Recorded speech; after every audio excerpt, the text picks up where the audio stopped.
One of the reasons that Christians have been told we need to have a more earthy hope in the last century especially is that we're warned that to have a hope that is heavenly, that is spiritual, will lead us away from earthly concerns.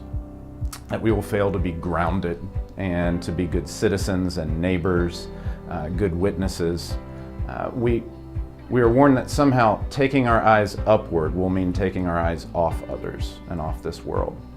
I actually think we could easily miss the fact that in the biblical description of things, and as witnessed by the saints of old, women and men who journeyed in profoundly faithful ways in very difficult and diverse situations, they actually found just the opposite.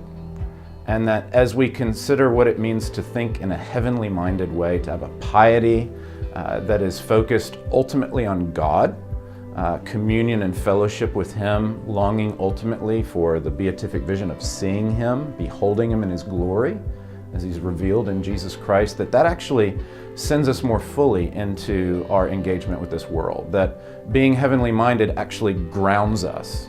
And so my book's called Grounded in Heaven as a reminder that heavenly mindedness provides this almost paradoxical energy and motivation and freedom, frankly, to engage others, to sacrifice one's own earthly comforts, to deny oneself in various ways for the sake of greater goods, for the sake of worshiping God, for the sake of blessing our neighbor, for the sake of helping to seek out Christ's kingdom, not our own, not the kingdom of Madison Avenue or Hollywood or Washington, D.C., but the kingdom that's defined by peace and joy and all the many fruit of the Spirit that we long for and pray unto. And so I do hope that readers catch that the call to heavenly mindedness, to an eschatological vision, is precisely that which enabled Stephen in Acts 6 and 7, seeing Jesus on high, active and engaged, standing attentively. It enabled him to die faithfully as a Christian. And I know personally, I hope that when I face situations of difficult trial, by looking above them, I will be capable of standing faithful in them. Because I'll have hope. I'll have deep trust that the one who I behold in glory and joy and fullness and faithfulness can carry me. And that He's worth enduring in that patient manner, that I might be with Him forevermore. And so I do hope people catch that ethical component.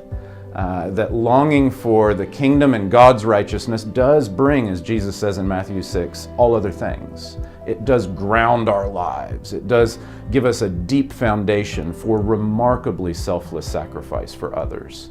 But that sacrifice comes not by focusing on it first and foremost, but by focusing on God above all else.